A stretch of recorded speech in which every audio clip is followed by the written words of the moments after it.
kwamanye ama-album aphumile amlabalaba ethi danki nkulunkulu. Siyazi ukuthi umlabalaba wakhipha i-album enhle kakhulu last year lapho kunengoma ethi shushu mntanami. So this year ukhiphe enye-ke laphana abantu abakhombisa ukuyithokozela kakhulu online bayayistreama kakhulu. Iyona-ke into enhle le ukuzikhandela i-fan base yakho, ushaye ingoma enenkosi phakathi, so that uma ubuya ngokuzayo abantu bazoba maganga befuna ukwazi ukuthi yini obaphathele yona nakulo nyaka. Ingoma zakhe zo-13 album nje aphelele khombisa ukuthi usenamandla ukuthi yena enze album. Noma abaningi-ke sebeqala ukwenza ama-EP nama-double single, abanye benza ingoma nga-4. So lensizwa-ke kaCeza-ke ikhombisa ukuba namandla-ke ukuthi-ke idedele-ke i-album ephelele. Ziningi ingoma-ke laphana abantu abayi-enjoyayo, including sebeyazi ekhaya ulimenemene, danki nkulunkulu, kumanxebanxeba, ngikuthunuka amanxeba, nethi sengibona ngezenzo. So abantu be-enjoy-ke lo album leyo be-stream kakhulu.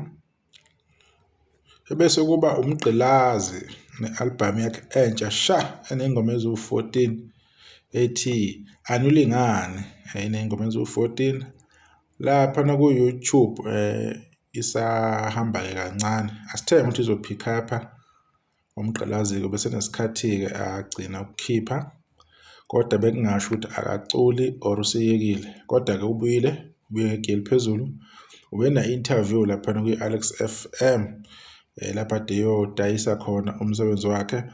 Asithembe-ke abantu ukuthi-ke bazoyilalela beyiphushe ithi ukukhuphuka kulokhu eyikhona. uMgqilazi unesikhathi eside esendimeni, kumele ngabe sekunezinto ey'ningi asezenzile ey'bonakalayo, kodwa-ke umculo kusona kawonke unama-challenges. So naye-ke insizwa kusho ukuthi ibe nama-challenges, kodwa-ke esibuyile-ke okuhle-ke ilokho okukhombisa ukuthi-ke iyafuna ukwenza kangcono. Abantu bahambe bayostreama bewudlala umculo wakhe, ukhona kuzona zonke-ke iy'ndawo.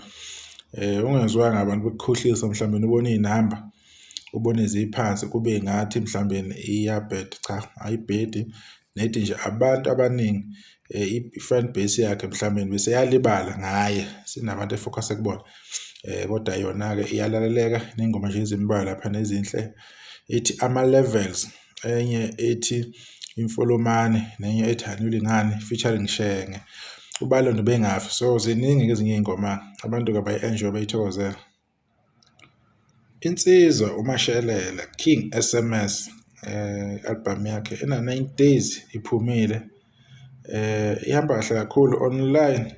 Ingoma abantu abaningi abayithokozelayo iyo le lethi ithuba lami featuring uLuve Dubazane, nalethi buyela konyoko featuring uSaliwa, ngoma yehawe impela lapho kuyavekiswana-ke. Enye ethi Alveli Ibhubhe, nezinye-ke ey'khona laphayana-ke ziningi bafowethu, isho balayo ziningi nje abantu bayi-enjoy, into enhle. So abantu abahambe-ke bayolalela-ke umusic, baningi abafuthi abakhiphile. Hayi, bazoba nenkinga-ke abahleli bemcimbi beqashe bani beke bani. Alright, insizwa nayo isinesikhashana-ke ikhona-ke emculweni.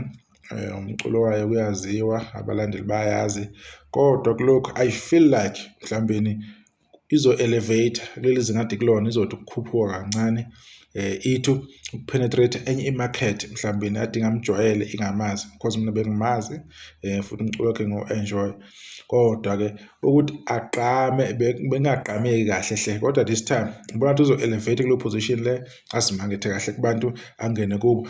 Iy'ngoma zakhe zikhona ko-TikTok, benza amavidiyo abantu ngazo, zikhona ko-YouTube.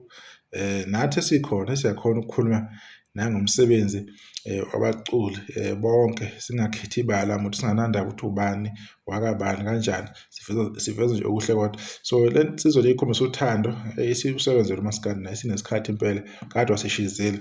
Umculo wamnandi kakhulu, niyibheke lapha online, ni-stream. Ngibonge kakhulu.